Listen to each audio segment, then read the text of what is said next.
don't pretend they don't have a difficulty. Now, in most performance-based homes and in most dysfunctional homes, the problems are usually blazingly obvious, but they continue on unaddressed, and they're placed in the coffin of the person who had the problem, meaning they go on unaddressed. In a healthy home, Abraham and Sarah created problems, but most of the time they would address them, and they would talk it through, and they would find solutions that oftentimes were troublesome and hard, but they would solve the challenge. This family, Isaac's family, can be encapsulated in this one statement. Isaac and Rebekah had two sons. Isaac loved Esau, and it uses a strong Hebrew word for affection and delight, for the food in his mouth, while Rebekah continually loved Jacob, period. So you've got Jacob being the favorite of Rebekah, Esau being the favorite of Isaac, but Esau is trapped in a performance-based system. Esau was the firstborn. This is beginning to sound pretty Asian, isn't it? Esau was the firstborn. Esau was to get a double portion of the family wealth. Esau was to get a blessing. And Rebekah and Jacob connived to cheat Esau out of that. And Esau grew up an angry person, because if you grow up in a true performance-based family, inevitably there is resentment. Because a performance-based family says, I will love you if you do what I want. If you don't do what I want, I will withhold affection. The mark of a healthy family is affection is given as a gift. The mark of a performance-based home, affection is bartered for by performance. And in that kind of home, there's always secrets, and there's always, at best, a withholding of information, or in the case of Jacob and his mother Rebekah, outright deception and lying. So we have two types of homes we're looking at.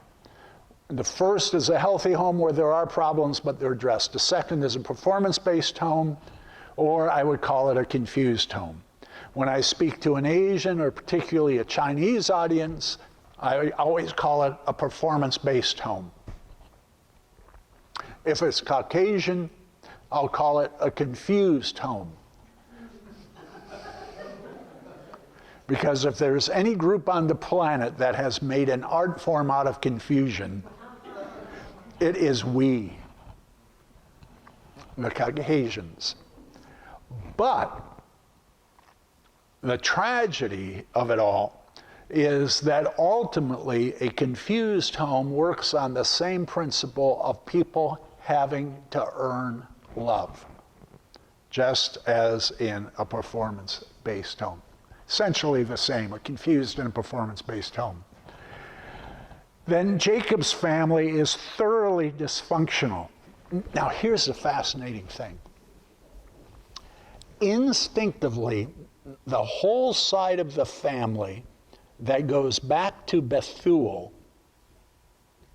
the father of Rebekah, the father of Laban, the granddaughter Sarah, the granddaughter Rachel, every one of them would instinctively cheat to get ahead and lie. It is really striking when you isolate the activity of that line of Abraham's family, where it's a generational approach to reality. Now, that sounds very familiar to me, because in growing up, I knew on my father's side of the family, it was shot through with alcoholism, And as far as I knew, every one of them on my father's side was a thief, a cheat. And we were always nervous when we were around them because they seemed dangerous.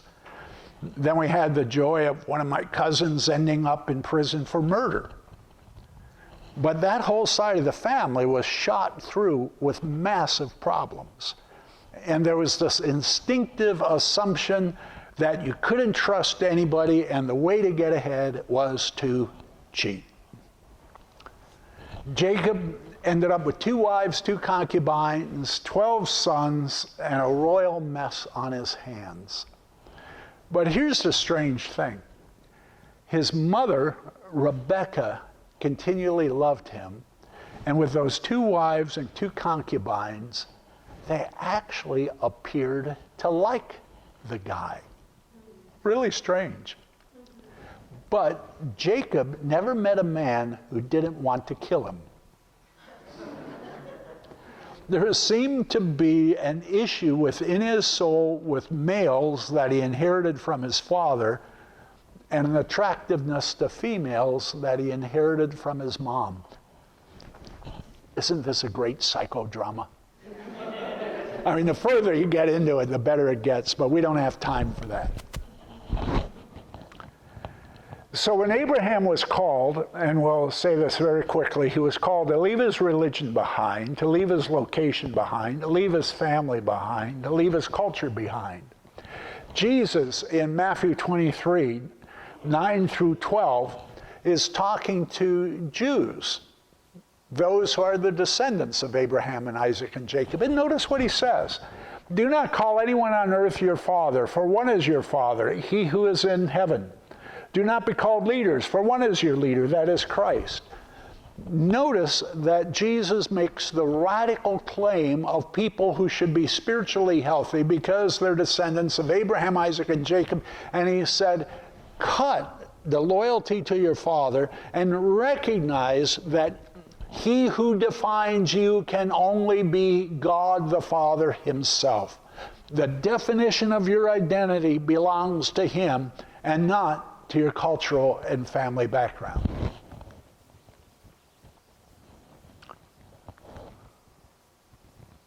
Isaac and Rebekah had twins, Esau and Jacob. We talked about the dynamics there. Then, at the end of the book of Genesis, a remarkable man called Joseph appears, who's the 11th son of Jacob. And the best thing that ever happened to him was that his brothers sold him into Egypt. They didn't kill him. They were thinking about that. They were jealous of him. Because with 2 concubines and 4 wives, all the sons and all these women hated each other because power was based on being the favorite in the family. And everybody knew that Rachel was the favorite and Joseph was the favorite son because he was the son of Rachel. And therefore the brothers were sick and tired of Joseph allowing that special position to go to his head. And exactly anyone who has grown up in a traditional Chinese family where there's a firstborn son and you happen to be second, third, or fourth, and particularly female, there's a part of your soul that is always happy when the firstborn son trips on the stairs and hits his head against the wall. There's just this sense of, I hope he's not hurt. And then a smile comes to the face. And if you're a firstborn son, well, let's keep going. Joseph was the firstborn son. They got sick and tired of him. They sold him into Egypt. He ended up in prison, and then he ended up being second in power to Pharaoh. And the best thing that ever happened to him is that he got out of his thoroughly dysfunctional family and he had to rely on God as his father. Best thing that ever happened to him. He fulfilled what Abraham was called to leave his family and culture behind. He fulfilled what Jesus called his disciples to leave his family and culture behind. He didn't volunteer for it. He was forced into it, but then he took spiritual advantage of it. He allowed God to define who he is. Sold into Egypt, and he brought, interestingly, he brought reconciliation to his father's family and to his brothers. And really, that's the purpose of Joseph's story, to show how the sons of Jacob were brought to a place of reconciliation with one another. Remarkable story. And very important to read the details, because Joseph did not trust those brothers wisely, and he worked through a resolution and a reconciliation very carefully. With Abraham, he had to reject the location, family, and cultural background. With Joseph, he was taken from his location, his family, and his culture, and God had to become his father. He embraced the fatherly heart of God. He accepted God's moments of grace. He looked at his life. Interestingly, Joseph looked at his life, looked over the fact he was rejected by his family, and he drew a map of God's grace through that whole experience, and he made his life the story of God's working. Remarkable thing. Remarkable story. So we're going to transition from that to talk about these three kinds of families. You with me still? Okay, three kinds of families in Genesis. I did the original research on family types by creating a questionnaire that's available to you. And are there copies of it out there? Enough for everybody to take? Adults can always do three things at once. You can sleep, take a quiz, and listen to me all at the same time. So as you get those quizzes, if you want to take them while I'm talking, it's fine. The text of the quiz will be up here, and it'll give you a hint as to what kind of family background you're from. Healthy, performance-based / confused, or dysfunctional.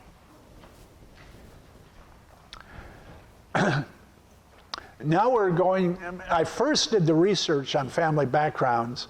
Then as I was working on my PhD in Hebrew and Old Testament, and as I worked in the book of Genesis, it really hit me that you've got those three different family types that I found in research showing up in the families of Genesis.